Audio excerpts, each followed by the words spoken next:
Hey guys, join my wife and I as we review One Piece chapter 1155, and it's a big one. Are you ready? Yes. Okay, let's get into it. So the chapter title is called The Rocks Pirates. Back to where we left off in the flashback, Loki encounters the Rocks D. Zebek and his crew at the base of Elbaf. Rox gets Loki to call on his father by pounding Loki with a swing of his powerful blade, booming like a cannon blast, whatever that means. This is just a taste of what kind of man Rox is, that he's willing to hit children. We then get a small flashback of Rox at the Reverie earlier that year and his chance encounter with King Harold, both of which were running away from the Holy Knights. Rox for killing an admiral and infiltrating Emu's personal garden to make a personal threat, and King Harold for crashing the Reverie to have an audience with the Holy Knights. As they crossed each other, they clashed swords with such a powerful Conqueror's hockey blast that it leveled everything around them for 5 kilometers. Rox was impressed, to say the least. This is what led him to seek an audience with King Harold at Elbaf. His reason? Well, to convince Harold to join his band of powerful anomalies. To try and convince him to the utmost, Rox revealed his grand master plan and his dream and will, which was to take over the pirate island and its secret gold reserves and to eventually overthrow the Navy and the world government, eventually to rule the world. And 4 years later, he starts the Rocks Pirates and ruled from Pirate Island. Although Harold rejected his chaotic offer, it struck a chord in Loki, who overheard. Thoughts on what happened? Crazy. Insane. So, insane. We're getting a lot more about Rox. We didn't even know he was going to be introduced in this flashback, but not only do we get him introduced, that he's the father of Blackbeard, but we're getting a lot more than we ever thought we would get from him, right? And so that is what's mind-blowing. And so we're getting confirmation. So last week, I made the probably pretty easy prediction, right? That he was coming to Elbaf in order to convince Harold to join him against the world government. Mm-hmm. So, and then we see clearly laid out by Rox, right? That he wants Harold to basically forsake his kingdom, or at least to join his crew, to leave and join his group, right? I was thinking it was going to be like, hey, we want to join hands with the Giants to fight against the world government. For Rox, it's a little bit more simple. Harold, just join my group. Let's go take over Pirate Island. So that was really cool. And we get to see his dream, which is to take over, become essentially king of the world. Yeah, to rule the world in place of Emu. I have so many questions, but what do you think about the focus on Rox and his motivation and stuff? Yeah, very interesting. He seems very chaotic still. He seems very powerful. Mm-hmm. I mean, he could clash swords with Harold. Yes. And not be immediately just flung away. Right. And I think it said that when they clashed, it made a blast of a 5-mile radius. Yes, a 5 kilometer. Yep. So it's interesting that he wants him on his crew specifically, not just any giant. He's asking Harold specifically. Right. And it's interesting that the first person he encounters is Loki. Yes. Not Harold. Harold. And you could tell, we knew that Loki looked up to Rox, right? Because he says, I don't know if it was a flashback or whether he's talking to Howardin or whatever, how Rox was the only man he respected or something like that. And so it makes sense based off of, in Loki's life, he's been picked on and punched down on and forsaken by almost everyone. Not his father. He thinks that his father hates him, but his father actually cares about him, as we see in this chapter. He's willing to come and rush back to Elbaf at the news that his son might die, right? Mm-hmm. And you see Loki kind of thinking about that.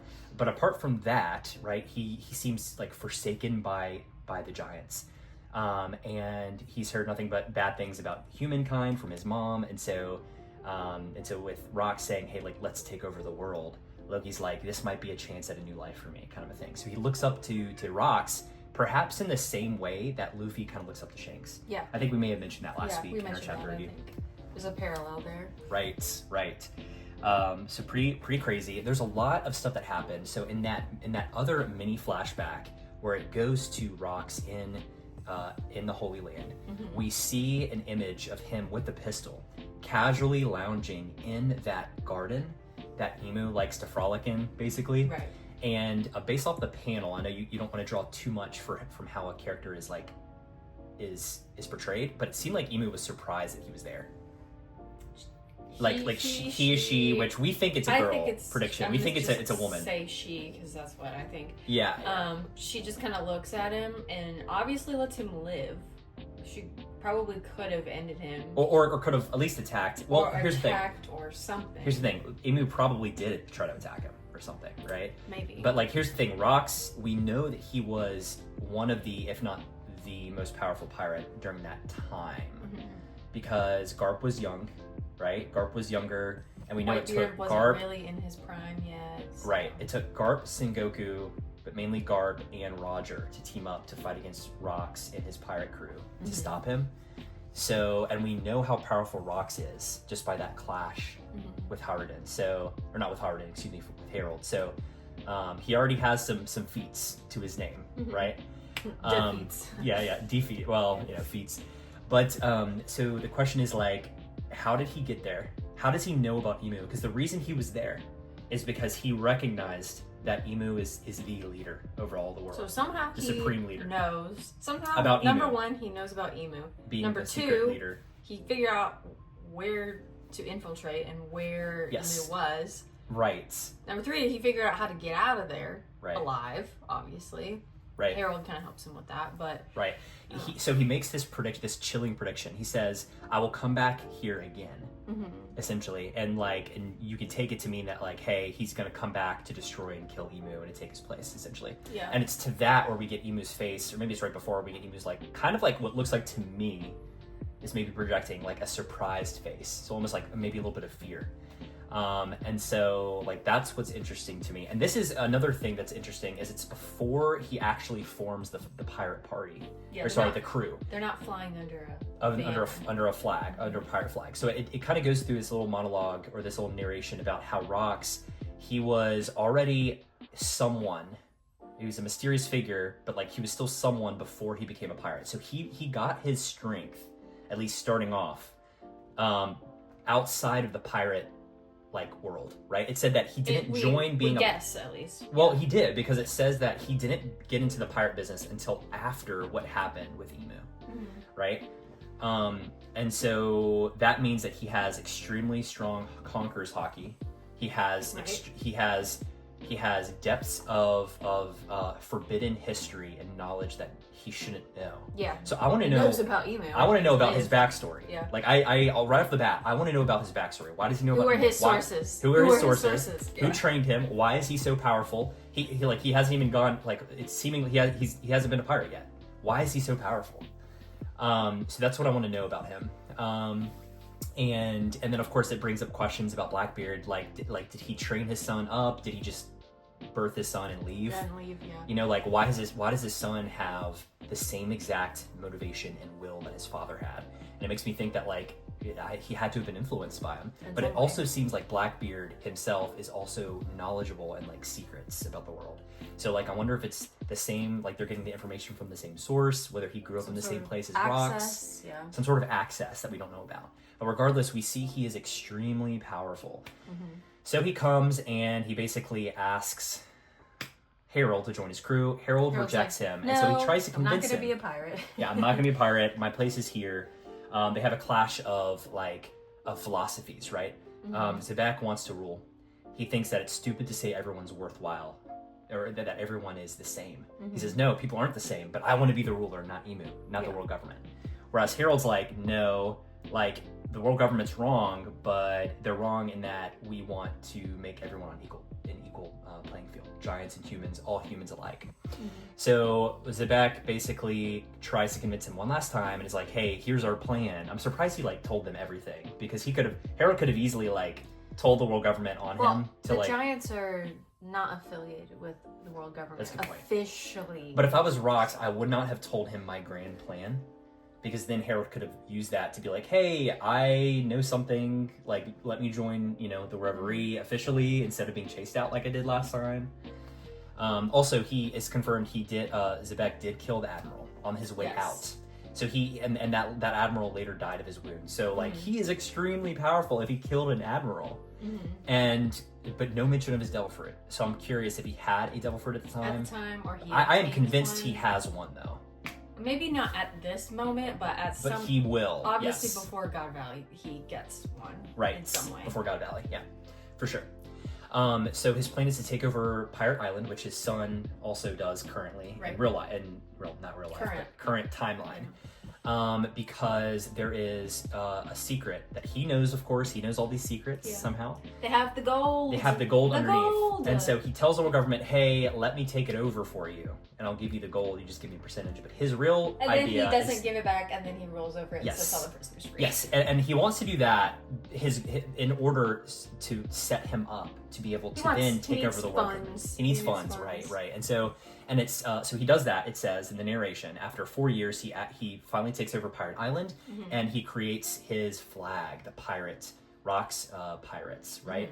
And we also get introduced to a couple of other of his crewmates, his new crewmates, right? One that like has I guess it's a long neck, right? So there's people with like long necks or whatever. But he or she looks like a vampire with like a serpent tongue. Really creepy. It looks like a guy, but like very vampire vibes for that person. I forgot what their name was. But. Right. So there's that one, and there's a guy with like gold armor or something, like very powerful, and then there's also the guy. like kind of gangster looking yes. guy. Oh yeah, like Beji kind of. Yes. Don Marlin. Something like that. Yeah. Don with an M. So and then it's confirmed. It's funny because I know sometimes Oda will base characters off of actual people, in real life. I think he's going off of Marlon Brando for Don Marlon. That's very nice. So. There we go. So we got some real world inspiration there. And it's also confirmed, which I think we knew this before, but it's confirmed that what keeps them together, the Rocks Pirates, is the same thing that keeps the Blackbeard's crew together, which is common interest. Yes, power or whatever, or at least a temporary allegiance, because it's like, okay, right now our wills are aligned. Because we know that Whitebeard is good ultimately, right? And then he just wants a family. So my wife and I were talking about like what kept Whitebeard a part of the crew, and I think probably to get money to start a crew of his own, maybe like he was willing to subject himself to Rox's crew. And the other cool thing from this chapter is the Davy back fight. Yes. Makes its appearance again. Yes, right. So like maybe Whitebeard was kind of obligated to remain. That's right. Because he won him and yes, Davy back. Yeah. It seems heavily implied that Whitebeard was won, along with the rest of his crew members, was won by the Davy back fight. And which is hilarious that it's mentioned, like you said, because like I like how Oda is like bringing up things from arcs that were not seen fondly. Skypiea, stuff from Skypiea, and then now the whatever this arc was. Oh my gosh! Stupid laugh was. Right. I even forgot his name. I've seen him so clearly in his mind, but it's too much. Yes. It's too much for me to remember, so I erased it. So, and before we get that little information that's how Rock started himself, by like gaining, pirate crew members that he deemed like strong from Davy back fights, is he said that Davy Jones was his hero. So whatever that means, and like I don't think it was in relation just to the Davy back fight. No, I think it was something deeper. So I want to know more about Davy Jones in this, because we know he's like a legend. Well, right? And Davy Jones in like normal cultural legend is he's like the pirate who rules over the seas, or like Davy Jones' lockers, is where all the souls of the pirates go to like live in eternal hell or whatever. But along with Blackbeard, like the legend of Blackbeard and other things, like we know that Oda draws inspiration, right? And then he'll create his own version of it. So like I am like, part of me is now a prediction of mine. We can go into some predictions. Is that Davy Jones is going to be fleshed out more in addition to Rox's backstory? Whether it's Rox's backstory has to, or you know what? Remember, quite a few chapters back, there was that mysterious person. With the scar, or the burn scar that Blackbeard was talking about. Yeah. That apparently that he knows the information to Laughtail or something about the last poneglyph. Jones? Right. I don't know. Because I don't think that character's been revealed yet, or has been mentioned since then. So that was like an interesting little nugget. Yeah. So, and we know that now, like, Oda's starting to, like, flesh out the nuggets that he's been sprinkling throughout the series, with Rox being, like, the primary one. Like, so interesting. I want to know everything about Rox, like, where his backstory came from. Yeah. How he got so powerful, et cetera, et cetera. And our predictions, I know you said earlier, you mentioned that you don't think Rox is really dead. You think something happened at He's God alive. Valley. I think he's alive. Something happened at God Valley to where the world government somehow preserves him. Okay. Where he's still alive, or he's still some essence of him is still with us currently, because I know he'd be like 100 or something years old, probably. Wait, no, he'd be old. yeah, he'd be older. old. He'd be about 100, yeah. Yeah, he'd be old. Because he was older than Whitebeard. Yeah, he was older than Whitebeard, and Whitebeard was like 20-ish. He seemed like he was. So I don't know if maybe that has to do with something, or that's gonna come into play with Blackbeard and what his motivations are. We'll see. Yeah, we'll see. That's interesting. We don't know. So there's still so many questions about Blackbeard himself, right? Let alone his father now. So super cool. Yeah. So I'm like, I can't wait to get to the next chapter for sure. All right. Well, that does it for our weekly One Piece chapter review. Thanks to everyone for watching and supporting the channel. Like we say every week, we do plan on doing a One Piece chapter review every time a chapter drops, whether it's weekly or bi-weekly. So be sure to like, comment, and subscribe for more. And we can talk about what's been going on and some predictions down in the comments. So thanks, guys. Thanks.